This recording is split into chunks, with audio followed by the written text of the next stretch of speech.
belajar firman Allah tentang bagaimana kita menjadi agen transformasi kerajaan Allah, atau bagaimana kita menjadi alat perubahan di tengah masyarakat sekarang. Itu artinya bahwa Allah bukan hanya bermaksud mengubah hidup kita, tetapi Allah juga ingin memakai kita menjadi agen perubahan. Kita akan fokus pagi hari ini dalam Roma pasal 12 ayat 1 sampai ayat 21. Roma 12 ayat 1 sampai ayat 21.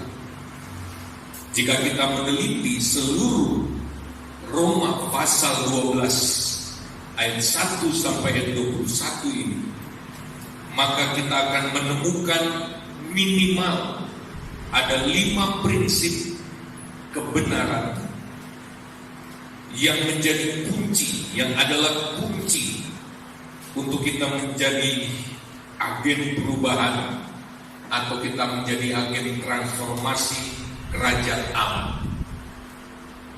Beberapa minggu yang lalu saya sudah menyentil bahwa kita ini adalah orang-orangnya kerajaan Allah. Amin.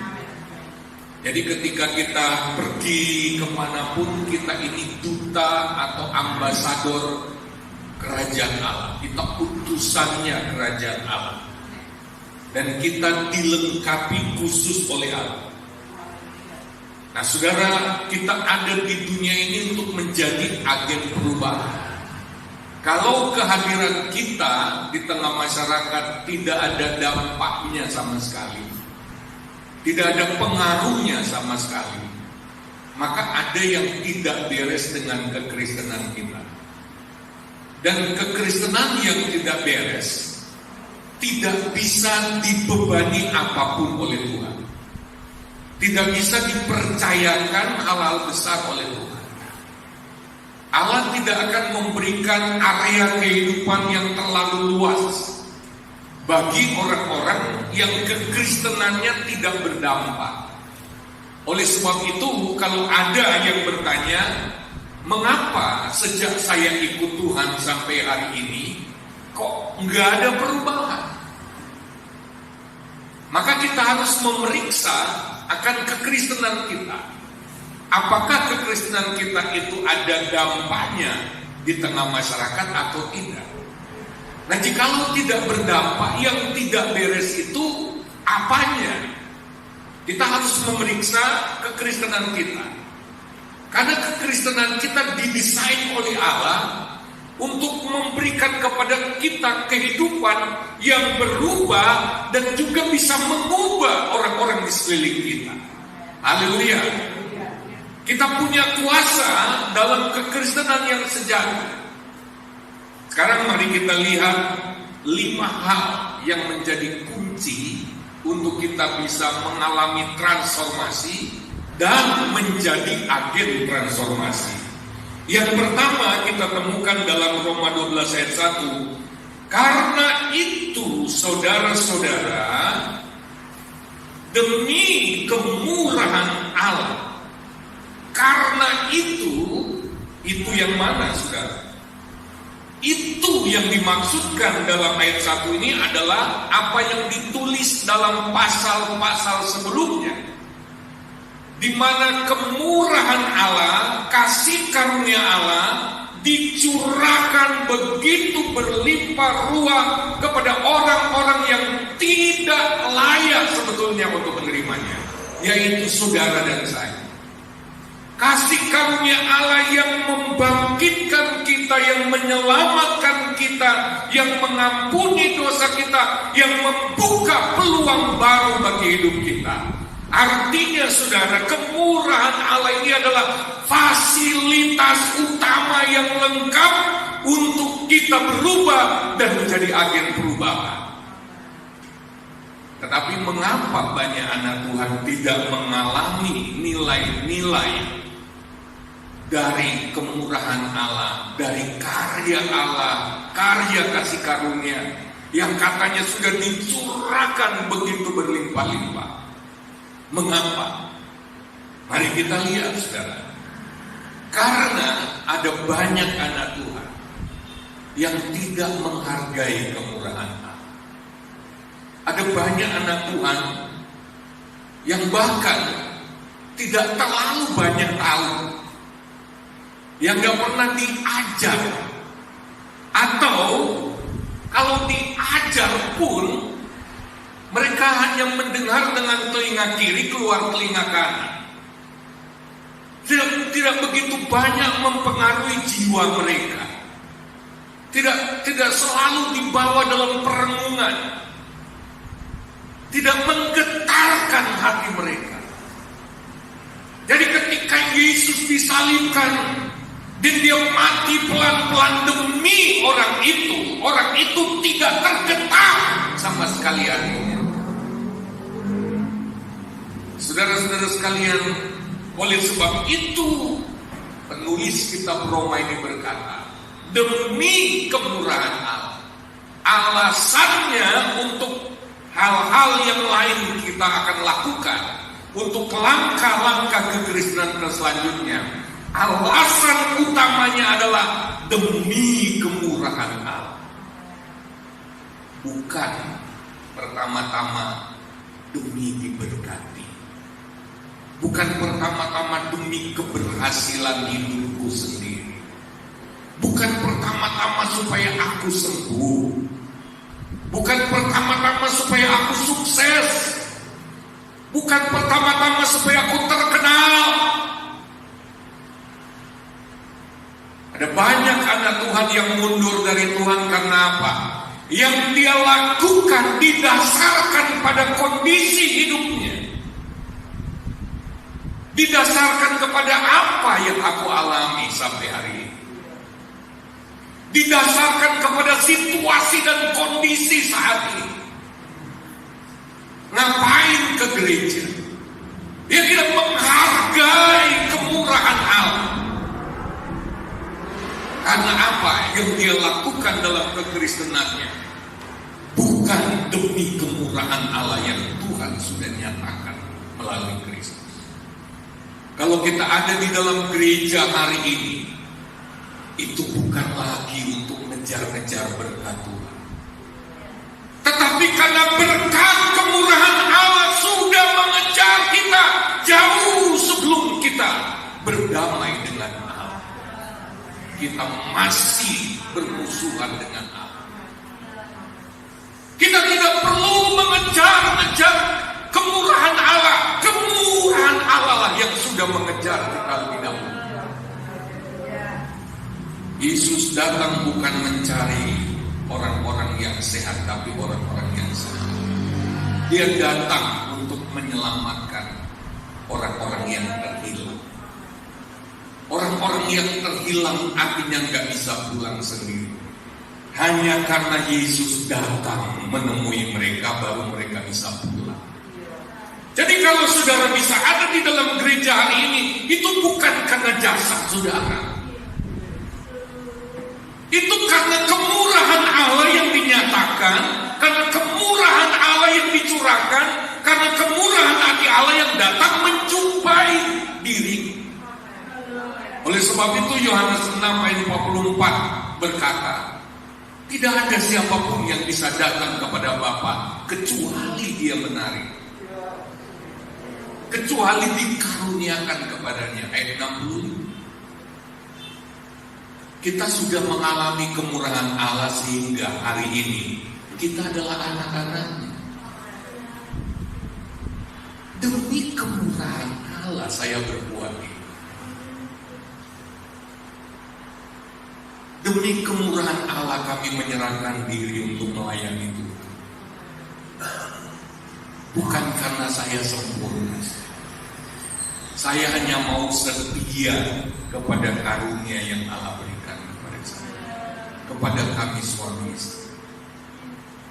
Kami meninggalkan semua kesempatan untuk berhasil secara ekonomi hanya karena kemurahan Allah yang saya nggak kemudian menuntut-nuntut sama Tuhan. Tuhan, saya meninggalkan karir atau pekerjaan saya, peluang-peluang ekonomis, proyek-proyek, dan prospek-prospek ekonomi yang harusnya saya bisa alami untuk mungkin bisa jadi orang yang kaya raya secara ekonomi. Istri saya juga saya ditarik, ayo kita melayani Tuhan. Walaupun di awal sambil nangis-nangis, tapi setelah kami sadari semuanya, kami nggak menuntut Tuhan, kami sudah korbankan banyak hal. Lalu apa yang kami dapatkan? Saya tidak melakukan ini untuk menyenangkan saudara. Oleh sebab itu saya tidak pernah berkorban untuk menyenangkan manusia. Saya nggak keberatan buat di wilayah ini saya dikenal pendeta yang keras. Saya cuma mau katakan, sudah keras saja masih banyak yang menel. Ya goyang. Sudah tajam saja masih ada yang nggak masuk firman di hati. Apalagi terus dilus-lus, ya, dimanja-manjain. Yesus sudah mau datang, masa pengujian atas gereja itu hampir tiba. Bisa nggak kita lolos dengan kualitas kekristenan sekarang ini? Mampu nggak kalau ujian pemurnian iman itu turun, terus kita kuat? Tidak ada yang memaksa kita untuk jadi dewasa.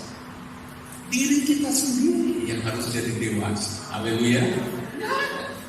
Saya mau khotbah menggelegar kayak halilintar. Keputusan ada di saudara.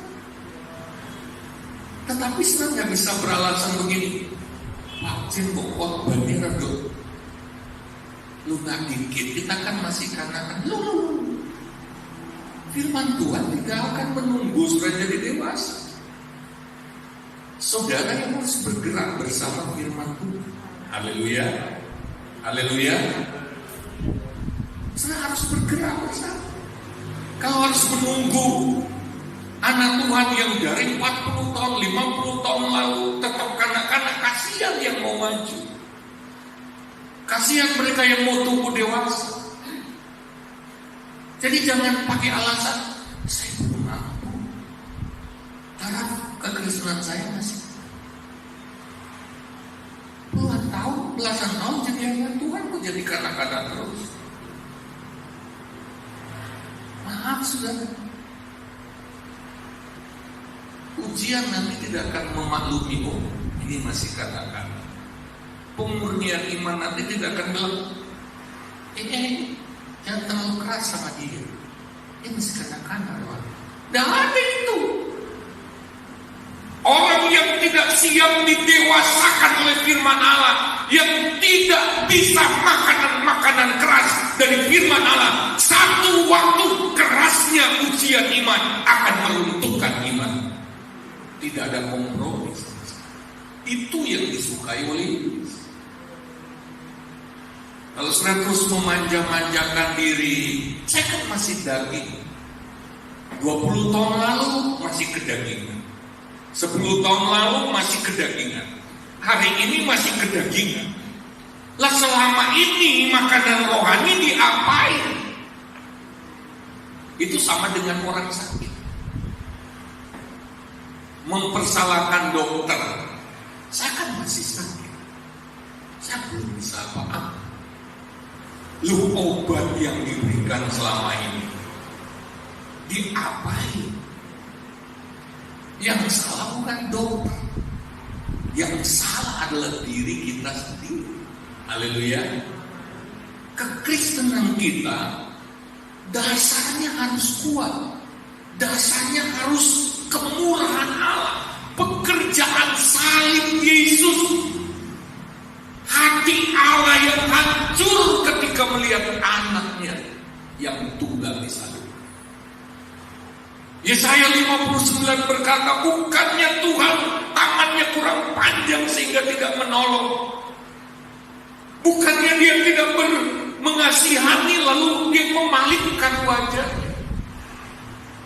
Mungkin sudah berpikir, oh dia nggak suka dosa. Iya betul dia tidak suka dosa, sampai dia tidak bisa melihat anak tunggalnya tersalib tanpa dosa. Dia tidak tegel melihat itu. Dosa-dosa kita ditumpukan atas Kristus Yesus. Hati seorang bapa yang mana yang akan tersenyum-senyum melihat anak tunggalnya menanggung dosa sekian miliar manusia itu. Jadi ketika Allah memalingkan wajah atas dosa, itu mengingatkan saya, mengapa Yesus berteriak, Eli, Eli lama sabachthani. Mengapa sampai Yesus berteriak, Allahku, Allahku, mengapa engkau meninggalkan aku? Saya mendapatkan sebuah kewajiban pada waktu Yesus disalib. Apa yang ditulis dalam Yesaya 59 terjadi di Bukit Jurjukai. Bapa memalingkan wajahnya. Pertama, dia tidak tahan melihat dosa. Yang kedua, dia tidak tahan melihat anak tunggalnya menjadi korban demi menyelamatkan kita yang memusuhi. Itu dasar kekristenan. Dasar yang lain, dasar yang ragu. Orang yang jadi kristenannya cari mujizat akan meninggalkan Tuhan setelah tidak ada mujizat. Orang Kristen yang jadi Kristen karena mengejar keberhasilan duniawi akan meninggalkan Kristus saat dia sudah mendapatkan sedikit keberhasilan. Orang yang menjadi Kristen karena ingin berkat, karena ingin kesenangan hidup, begitu dia ada sedikit nyaman, dia akan kendor mengikut. Kalau kita mau mengalami transformasi dalam kekristenan kita, mulailah dasarkan kekristenan pada kemurahan hati Allah. Karena ke depan pun kita nggak bisa hidup tanpa kemurahan, kecuali ada yang mau menantang Tuhan. Mulai saat ini saya mau jadi Tuhan atas diri saya sendiri. Karena saya, kita sudah belajar, hidup yang tahan goncangan adalah hidup yang beribadah. Dan ibadah itu ibadah yang berkenan kepada Tuhan. Kita harus periksa diri kita. Oleh sebab itu yang kedua, kunci yang kedua untuk mengalami transformasi. Kalau kita tidak mengalami transformasi, perubahan yang signifikan dalam diri kita sendiri, kita tidak bisa berharap bisa mengubah masyarakat. Jangankan mengubah masyarakat, menjadi agen perubahan dalam keluarga kita sendiri saja susah. Jangan mengeluh, jangan komplain, jangan mengatakan orang itu kok begini dan begitu. Kita harus malu pada diri kita sendiri. Sebab kita yang dipanggil untuk menjadi agen perubahan. Haleluya. Kalau kita melihat orang-orang di sekitar kita, teman kita sendiri, tidak ada perubahan sama sekali, tidak bergeming, tidak terdampak oleh kekristenan kita, tidak terpapar nilai-nilai kekristenan. Ada yang nggak beres dengan kekristenan kita. Ada sesuatu yang nggak benar dalam kekristenan kita. Dapat dipastikan kekristenan kita itu begitu rapuh, lemah, karena orang-orang yang terdekat dengan kita tidak terdampak, tidak terpapar, tidak tertular.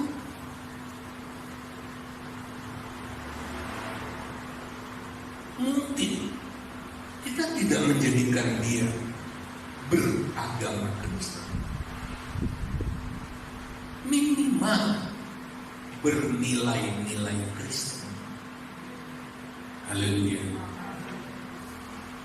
Bisa nggak orang yang dekat dengan kita jadi malu untuk berkata-kata kotor karena ada kita? Bisa nggak? Haleluya.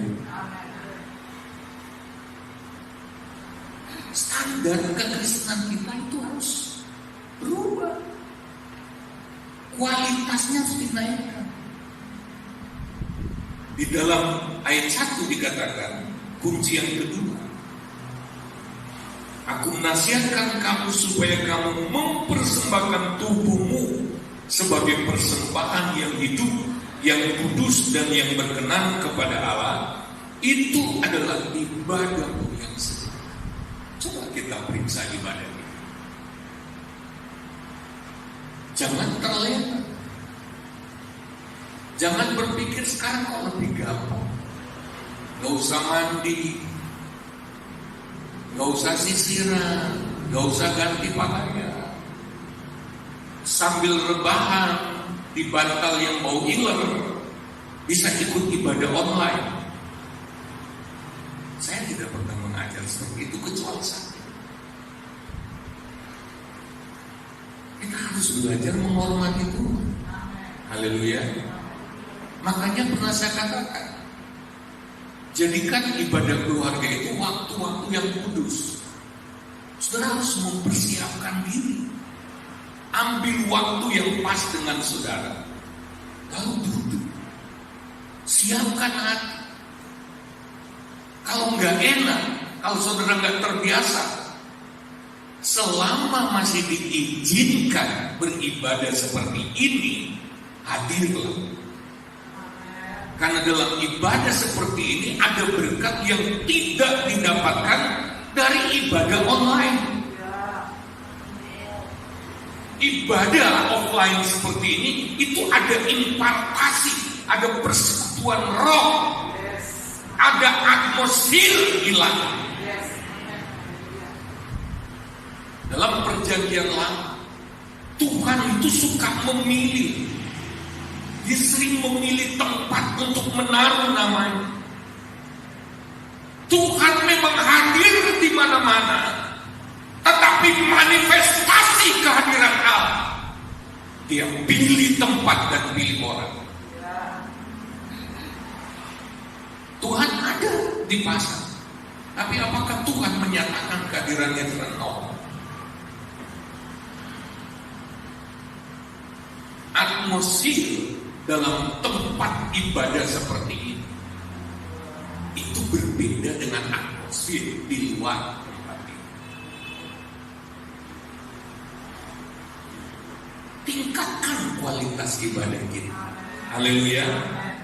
Karena ini tempatnya, area di mana kita terhubung dengan kemurahan Allah. Ibadah itu adalah sarana untuk menghubungkan kita dengan sumber daya ilahi yang akan memberi kita kemampuan untuk menggunakan kunci yang ketiga supaya terjadi transformasi, supaya terjadi perubahan, dan kita juga menjadi agen perubahan. Mustahil kita sampai kepada kunci ketiga dalam ayat yang kedua, yaitu transformasi hati melalui perubahan pola pikir dan mentalitas yang terjadi, yang hanya bisa terjadi melalui ketekunan mempraktekkan ibadah yang sejati. Mustahil.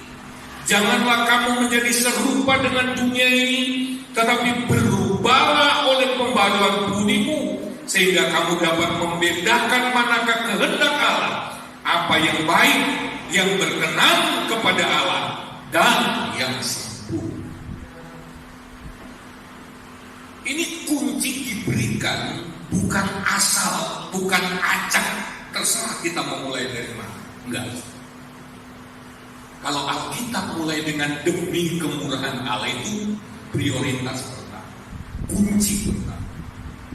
Baru kemudian demi kemurahan Allah, ibadah yang sejati. Haleluya. Sumber daya kita ada di sini.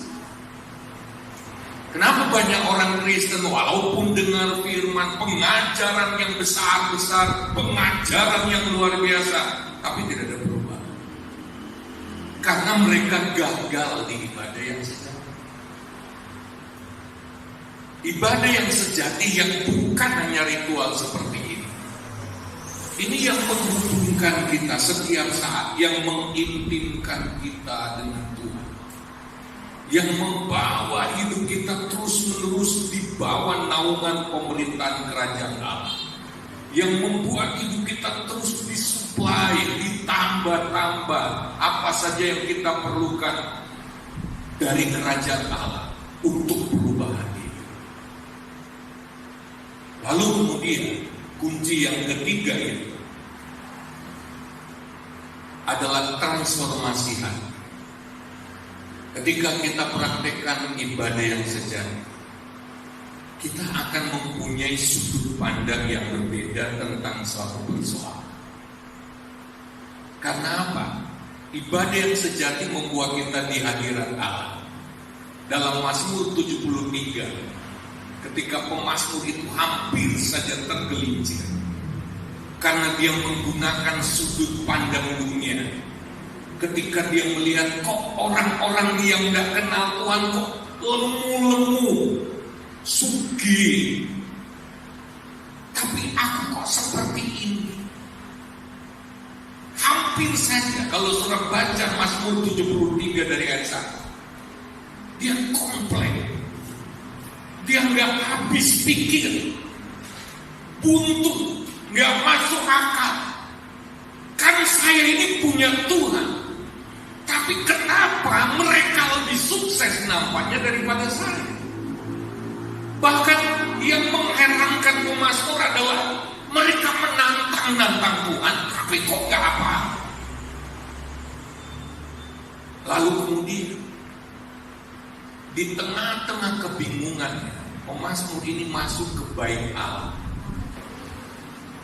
Waktu dia masuk ke bait Allah, Tuhan ubah pandangan. Tuhan memberikan pengertian baru. Tuhan transformasi cara berpikirnya yang kedagingan itu. Disitulah dia menangkap, wah, ternyata orang-orang itu kayak ditaruh di tempat yang licin. Nanti satu saat tiba-tiba mabok jatuh. Tiba-tiba pemazmur ini jadi terbuka. Di mana itu? Saudara teliti dalam Mazmur 73. Itu terjadi pada waktu pemazmur ini masuk dalam bait Allah dan melihat kesudahan orang-orang. Yang membebani hidup kita kebanyakan adalah tekanan di dalam pikiran kita.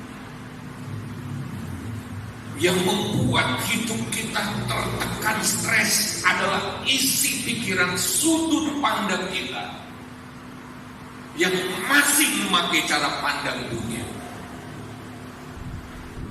Kalau saudara tidak bisa mengatasi, itu bisa terjadi kerusakan saraf, bisa merusak metabolisme tubuh.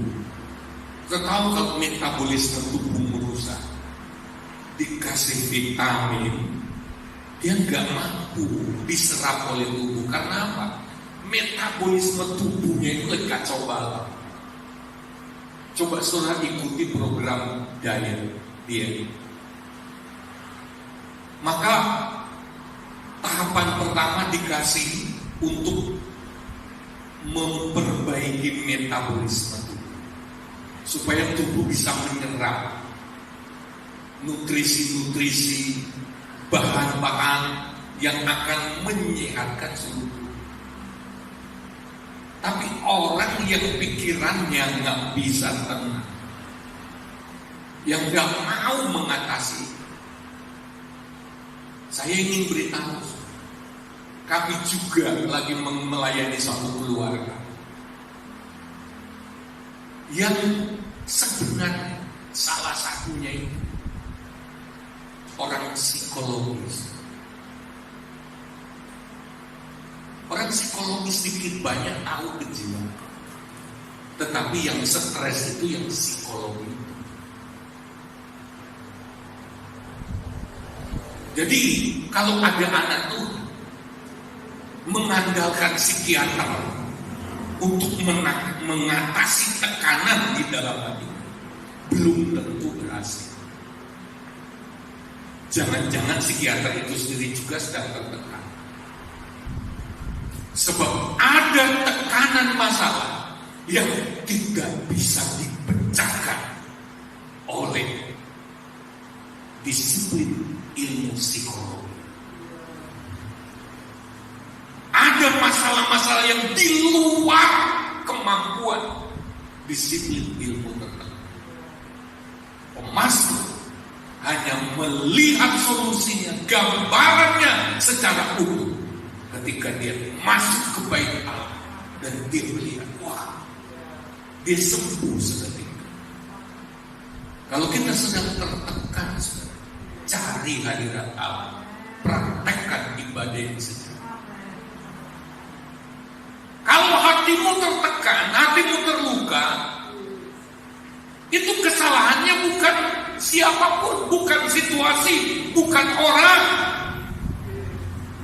tetapi respon hatimu sendiri. Orang yang cari hadirat Allah, dia memiliki temper glass dalam anti gores.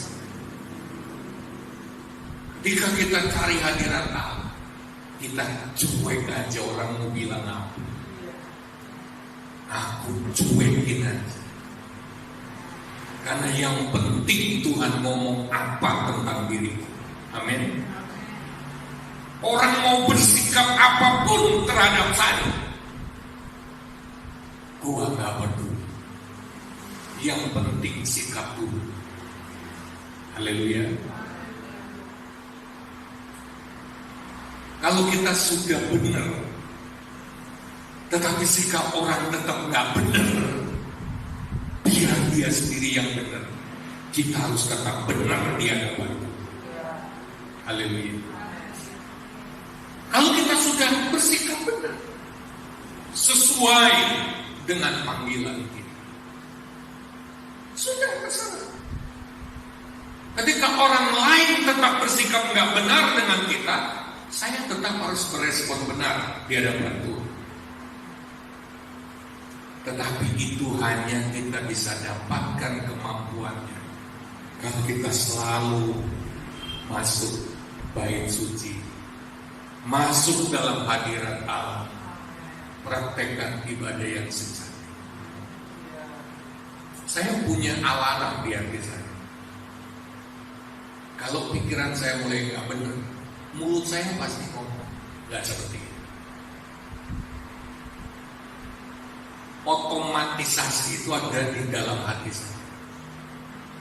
Kalau saudara ingin tahu apakah saudara punya otomatisasi dalam hati saudara secara rohani untuk mengkanter, untuk menentang, untuk merontokkan tipu daya iblis, perhatikan sikap dan kata-kata saudara. Kalau ketika menghadapi suatu masalah, sikapmu, kata-katamu pahit, itu otomatisasi di hatimu belum bekerja. Karena belum banyak pikiran-pikiran ilahi yang saudara adopsi di dalam hati. Saudara jarang masuk hadirat Allah untuk mendapatkan sudut pandang Allah. Atau jangan-jangan saudara hatinya batu. Sudah dikasih tahu pikirannya Allah, tetap keras hati. Itu lain lagi. Saya ingin mengatakan begini. Menurut saya, orang yang mengaku Kristen tetapi hatinya membatu sampai bertahun-tahun, dia bukan Kristen. hatinya belum lahir baru. Belum. Hati yang keras membatu. Karena firman Tuhan kan berkata bahwa satu saat dia akan mengadakan perjanjian yang baru. Dia akan memberikan roh yang baru, hati yang baru, dan dia akan menjauhkan dari mereka hati yang membatu. Haleluya, haleluya. Itu janji Tuhan.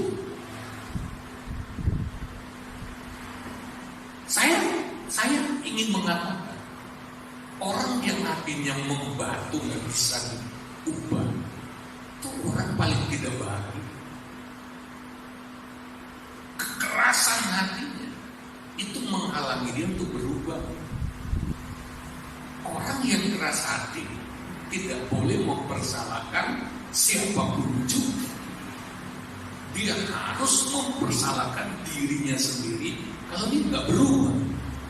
Dan orang-orang di sekitarnya juga tidak berubah.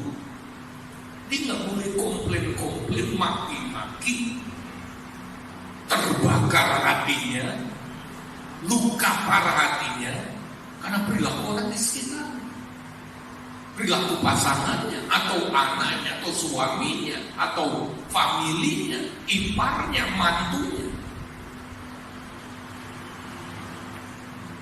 Mari kita perbaiki kualitas kekristenan kita. Amin. Kualitas ibadah kita. Saya sudah pernah katakan bahwa firman Allah di gereja ini bukan firman Allah yang membingungkan. Saya mau kupas apa saja pasti akan ada kaitannya dengan yang sebelumnya.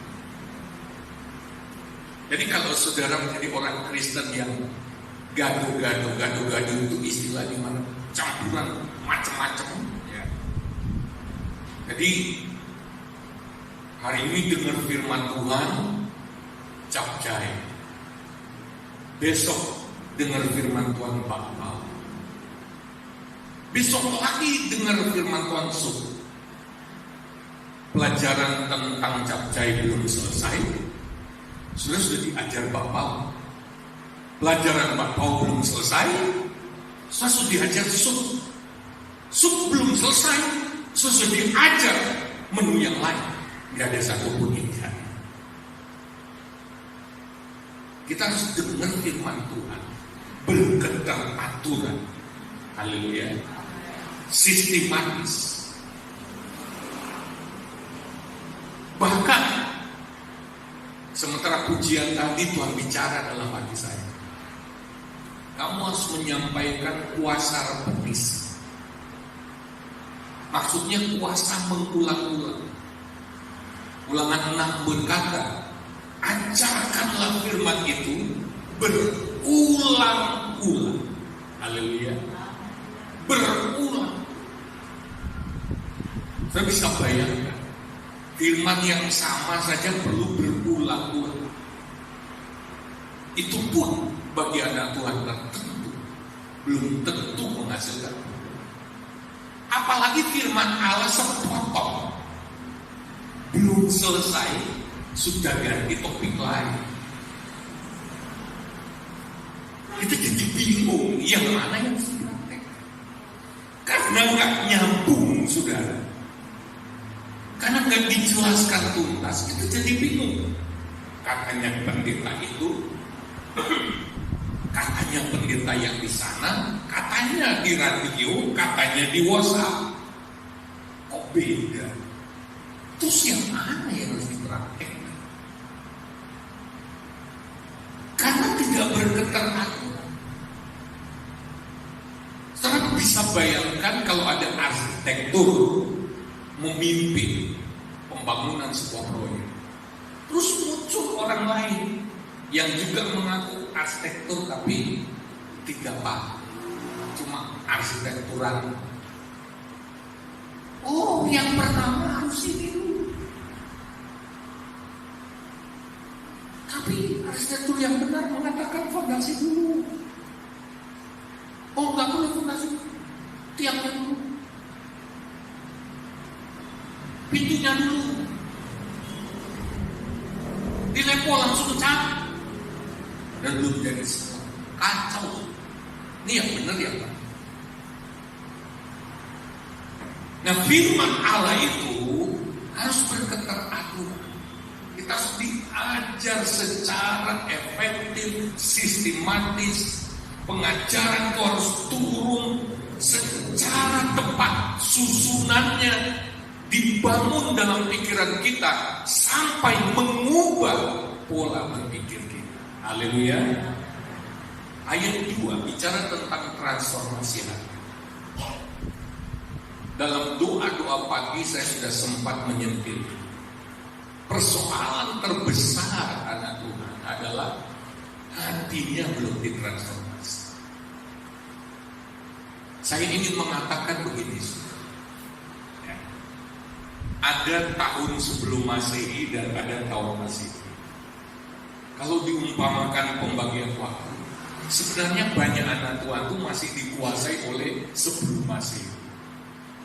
Yang saya maksudkan, dia masih berdiri dalam suasana hati yang lama. Hatinya belum benar-benar ditransformasi. Belum. Kalau digali, diperiksa, penghalang-penghalang terbesar untuk firman Allah mengubah seseorang itu kondisi hati. Berapa bulan yang lalu Tuhan sudah gerakkan, ini harus disampaikan secara tepat sampai semuanya beres. Kalau enggak, kita hanya akan terus dicancang oleh keadaan hati kita di masa lalu. Kalau saudara ikat sepotong kayu dengan tali 5 meter, lalu saudara lempar sekuatnya, saudara cancang juga, saudara lempar sekuatnya sepotong kayu dengan seluruh kekuatan dilempar. Sepotong kayu itu hanya akan pergi 5 meter. Ulangi lagi, cari orang yang lebih kuat, dilontarkan, kayunya tetap perginya 5 meter. Kenapa? Karena ujungnya masih terikat di belakang. Sekalipun Tuhan mencoba melepaskan hidupmu supaya melesat maju ke depan, tapi kalau hatimu masih terikat di belakang, engkau tidak akan pernah maju. Kalau kita mau maju, Paulus berkata, aku melupakan yang ada di belakang. Haleluya. Baru kita bisa maju. Baru kita bisa melesat sejauh yang Tuhan inginkan. Karena firman Tuhan itu berkata begini, Allah itu sanggup melakukan jauh lebih besar dari yang kita doakan, dari yang kita pikirkan. Kalau begitu yang harus dilakukan, kita harus perbesar kapasitas berpikir kita. Karena walaupun Tuhan ingin melakukan sesuatu yang jauh lebih besar dari yang kita pikirkan, tapi pikiran kita masih cukup. Pikiran kita akan membatasi apa yang Tuhan bisa kerjakan dalam diri kita. Misalnya Tuhan berkata, dulu Tuhan berkata kepada saya, kamu bisa menjadi pengkhotbah seperti pendeta. Tapi pikiran saya berkata begini, jangankan pengkhotbah, lagu yang saya sudah hafal saja, begitu berdiri di depan nyanyi, saya bisa lupa. Itu lagu yang sudah dihafal. Sudah berdiri nyanyi, saya bisa kelalen, saking takutnya. Jadi pengkhotbah bicara 1 jam, 10 menit saja saya sudah bisa mogok, macet. Karena apa? Pikiran saya masih tercancang, terikat ke belakang. Nanti ntar lagi saya diketawain orang dan coba-coba. Itu kan matanya orang-orang menuju ke saya sih. Pasti mereka sedang menilai saya. Saya tercancang. Kalau kita mau maju, kita harus berubah pola pikir kita dengan melakukan pembersihan di dalam hati. Nggak gampang loh itu. Nggak gampang. Ya. Di firman Allah pagi hari ini, Tuhan baru berikan 5:30 tadi. Dari kemarin saya berdoa, Tuhan saya mau ngomong apa? Nggak dapat ya, saya tidur aja. Nggak itu apa-apa. Bangun pagi, duduk masih di ranjang, saya masih tanya, oh Tuhan mau ngomong apa? Lalu Tuhan buka. Ini penting bagi Kristen.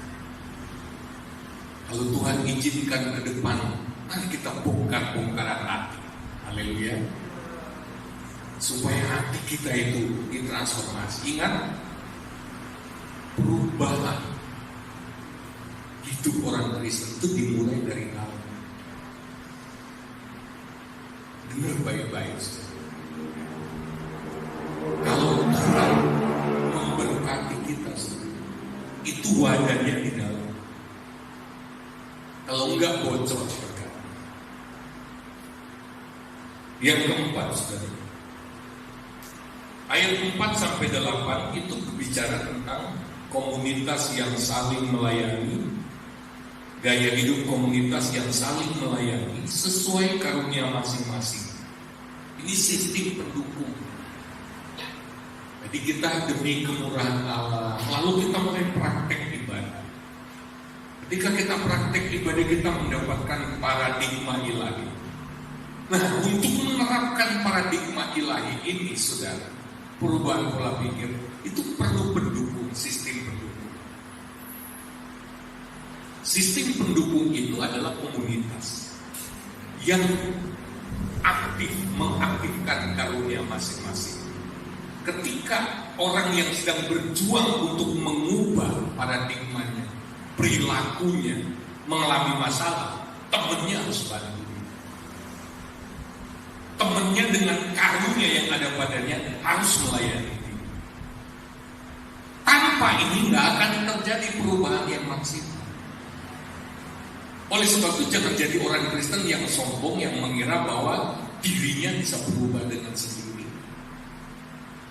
Perlu komunitas. Ayat 4 berkata, sebab sama seperti pada satu tubuh kita mempunyai banyak anggota, tetapi tidak semua anggota itu mempunyai tugas yang sama.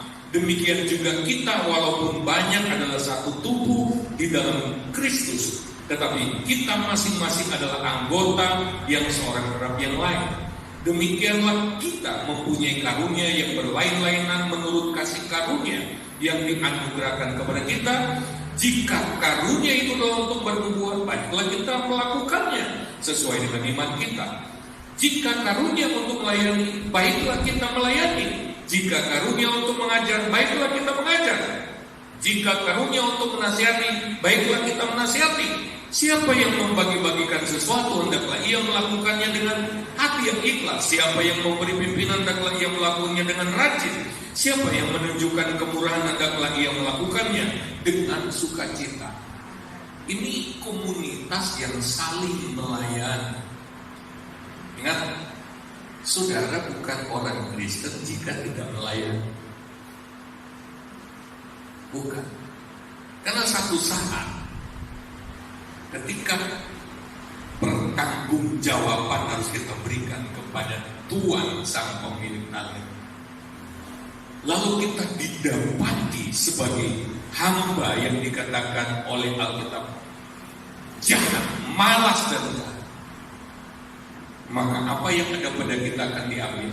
Lalu Tuhan berkata, ikatlah orang itu, buanglah dia ke tempat yang paling gelap. Di sana akan ada ratap dan ketakutan. Tidak ada orang Kristen sejati yang tinggal di tempat yang gelap penuh rangkap tangis dan kekaki.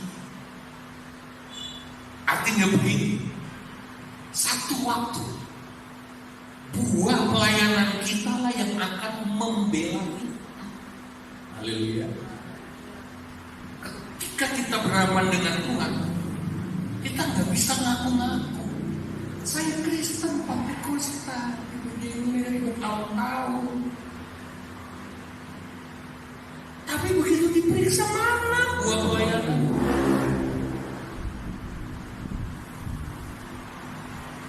Saya tahu ada 24 tua-tua di hadapan takhta yang kemudian sujud menyembah. Mereka itu pakai mahkota. Mahkota itu kemudian mereka lemparkan di depan takhta. Mahkota apa itu? Itu mahkota pelayanan kita. Haleluya. Mahkota pengorbanan kita. Itu nanti terlihat. Itu akan terlihat.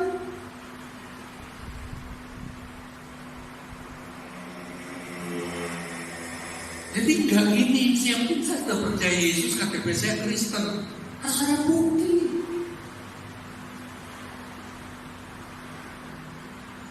Kita itu dipanggil untuk menjadi agen transformasi. Dan kita ini butuh komunitas, saudara. Nggak bisa saya sendiri terus mengubah masyarakat, nggak bisa. Nggak bisa. Satu orang nggak bisa. Dia butuh banyak orang, dia butuh teman-teman. Presiden sehebat apapun perlu menteri. Bahkan presiden kita saja meresafel menteri-menterinya berapa kali. Kalau nggak bisa kerja, gantilah. Karena kalau dia dikelilingi oleh para menteri yang nggak bisa kerja, nggak akan ada hasil. Nggak ada orang sehebat apapun bisa kerja sendiri, nggak ada. Kita ini agen perubahan yang kerajaan Allah utus untuk membawa budaya kerajaan Allah di tengah masyarakat, gaya hidup kerajaan Allah. Lalu siapa yang dapat nama di sini? Yang dapat nama itu, yang dapat nama itu adalah Allah kita. Haleluya. Mau menjadi agen perubahan? Coba saya bayangkan, hidupmu akan begitu berpengaruh. Oleh sebab itu perlu saling mendukung dalam komunitas. Ini sudah aturan Alkitab. Gak bisa saudara biarkan saja Pak Gembala yang kerja sendiri. Itu sama dengan kaki kiri berkata biar saja kaki kanan jalan sendiri.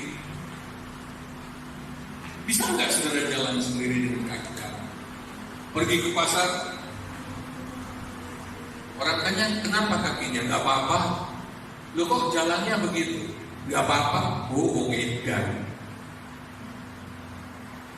Tidak normal. Nggak waras. Mengapa kekristenan kita itu seringkali tidak normal? Karena kita mau jalan sendiri. Kita tidak menggunakan kekuatan komunitas. Kalau kita mengubah sebuah masyarakat sekarang, dengan nilai itu, 2-3 orang di satu lingkungan saja mempraktekkan nilai kerajaan, itu sudah bisa mengubah sudut pandang masyarakat. Nggak usah banyak-banyak. Bantuan kecil. Saya cuma lakukan yang kecil-kecil aja. Bahkan mungkin nggak perlu keluar duit. Memberi kepedulian. Lalu kemudian jangan ikut-ikutan cara mereka berkata-kata. Saling menghormati, terangkan kekristenan. Lambat atau cepat batu yang keras pun pasti berlubang kalau terus-menerus diteteskan.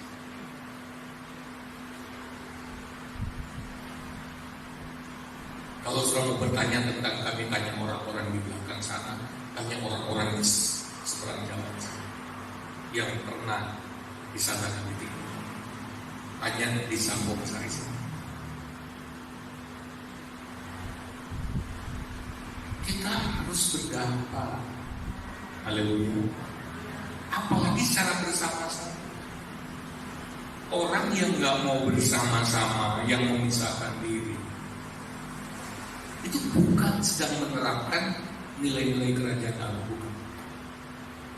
Dia sedang keliru. Dia seperti anggota badan yang terpotong dari tubuhnya lalu melakukan diri. Bayangkan saudara, biji matamu keluar terus jalan sendiri, terus ngaku-ngaku. Misalnya biji mata atau kuping saya keluar bareng biji mata, saya pendeta semua, orang akan lari ketakutan. Jangan bikin ngeri orang. Jangan sendiri-sendiri dalam kekristenan. Kita ini satu tubuh. Haleluya. Haleluya. Maksudnya begini. Dengar ya. Dalam kitab Ulangan dikatakan, satu orang mengejar, kalau nggak salah 2.000 orang, 1.000 orang, 1.000 orang. Tapi dikatakan 2 orang bergabung bisa mengejar berapa? 10.000 orang. Jadi jangan sok-sokan begini, saya sendiri saja bisa 1.000 orang, saya bisa kejar musuh 1.000 orang, kan cukup. Tapi Tuhan itu maunya begini, gabungkan 2 kekuatan supaya 10.000. Haleluya. Haleluya. Artinya begini, ketika kita kerja sendiri, kita sedang merugikan Tuhan 9.000 musuh. Jangan merugikan Tuhan. Gabungkan kekuatan. 1 orang 1.000, ketika bergabung 2 orang, kekuatannya menjadi 10.000. Haleluya.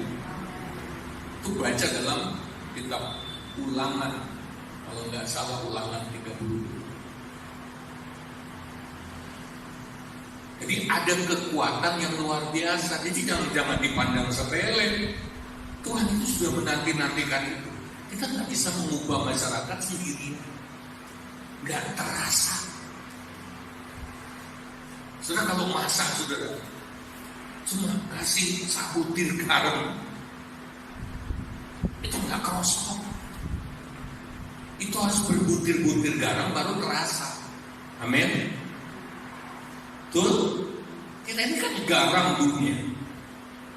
Perlu banyak garam untuk bisa menggarami masyarakat secara luas. Maka ke depan kita akan mulai berpikir, gereja kita ini sudah lakukan apa di tengah masyarakat? Kalau kita lakukan bersama-sama, dengar ya, kalau kita lakukan bersama-sama, nggak usah ada yang berpikir, oh nanti si A dapat nama, si B dapat nama. Kalau kolektif itu yang dibawa itu nama Tuhan. Haleluya. Justru kalau lakukan sendiri-sendiri itu cari nama. Nangkap maksudnya? Kalau melakukannya sendiri-sendiri, nggak mau libatkan orang, biar aku sendiri yang ketok, itu cari nama. Karena beberapa waktu lalu, ketika kita bergerak berdampak di lingkungan, saya masih sempat berkata dan mendengar orang berkata, itu kan supaya om tangga itu dapat nama. Wah, ini dosa yang sangat besar. Kalau cuma soal nama, saudara, dan itu yang sedang terjadi saat ini. Karena kami masih sendirian, terus-menerus membawa dampak. Yang orang ngomong malah kami sampai hari ini. Itu harus dihindari. Oleh sebab itu kalau kita mau bergerak, bergeraklah secara kolektif. bareng. Haleluya. Haleluya. Harus bersama supaya nama Tuhan yang ditinggikan. Haleluya. Justru kalau kamu buat sendiri, lagi-lagi kami sendiri, ya yang ketok kami. Orang mau ngomong apa? Satu waktu, saudara, satu waktu dengar ini baik-baik. Ada gereja lain bagi-bagi di sini. Tahu yang diakui itu gereja sini. Yang diakui gereja sini yang asli. Padahal saya tahu itu dari gereja lain. Yang dapat nama gereja sini. Gak ada pendeta yang dapat nama. Gak ada satu orang dapat. Gereja lain yang berbuat, kita yang muai. Karena mereka pikir, karena waktu mereka bawa, pokoknya ini dari gereja. Orang yang menerima kaget kan, saking kagetnya dia nggak dengar gereja mana, pikirnya dia gereja sini. Kita perhatikan itu baik. Allah ingin kita kolektif, haleluya, untuk jadi terang dunia. Dan yang terakhir, kita tidak akan sempat membahas ini, adalah budaya dan gaya hidup baru yang mempengaruhi dan membuat dampak perubahan di tengah masyarakat yang kita praktekkan. Ya, kalau kita baca dalam ayat selanjutnya, ayat 9 sampai 21 itu berbicara tentang komunitas kita yang sudah mulai berbuat sesuatu di tengah masyarakat, sudah mulai berdampak. Pertama, saudara, caranya adalah dengan membangun relasi. Makanya jangan eksklusif, jangan memisah-misahkan diri. Jangan suka berkata, najis, orang kafir. Tuhan itu datang untuk orang kafir supaya jadi gak kafir. Yesus makan di tengah orang berdosa hanya untuk apa? Menyelamatkan. Haleluya. Itu yang terakhir, kuncinya bangun hubungan, lalu kemudian bersama-sama. Katakan lagi, bersama-sama. Kita harus punya target kemana kita akan berbuat. Maaf, sampai hari ini saya tidak belum menggerakkan saudara. Mari kita bantu saudara-saudara kita di NTT yang lagi bicara. Karena tiba-tiba Tuhan bicara, oh Tuhan saja. Yang di dekat saja kamu abaikan. Mulai dulu yang di dekat, di kota di mana kau hidup. Haleluya. Siapa mau melakukan ini? Itu artinya saudara akan diubahkan Tuhan supaya saudara punya modal untuk mengubah lingkungan. Mari berdiri di hadapan Tuhan. Mari sembah Tuhan supaya Roh Kudus memeteraikan firman di hati kita, supaya Roh Kudus menghidupkan firman ini di hati kita. Firman Tuhan ini menjadi realitas dalam kehidupan kita. Firman Allah yang mengubah kita. Tidak ada yang bisa mengubah kita. Khotbah saya tidak bisa mengubah. Hanya Roh Kudus saja yang bisa mengubah kita. Oh, haleluya. Haleluya. Orang patakaya dalam. Oh, haleluya. Yesus, haleluya. Sembah Tuhan, sembah Tuhan. Rohnya sedang bekerja mencari tiap hati yang merespon firman. Roh Kudusnya sedang bekerja. Oh, rapat hambaya. Haleluya. Haleluya. Haleluya.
bekerja lebih jauh dalam hidup kami.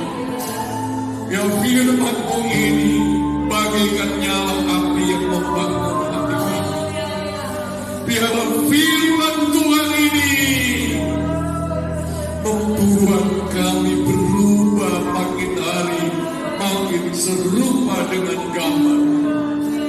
Ingatkan kami ya Roh Kudus, supaya kami tidak melupakan prinsip-prinsip ini, supaya kami tidak terus menjadi keset di tengah masyarakat, tapi kami menjadi orang-orang yang berpengaruh, yang menjadi berkat, dan Tuhan mempunyai alasan untuk memberkati kami. Terima kasih Tuhan, kami mengucap syukur buat firman Allah ini. Dalam nama Tuhan Yesus, yang diberkati Tuhan katakan amin. Haleluya.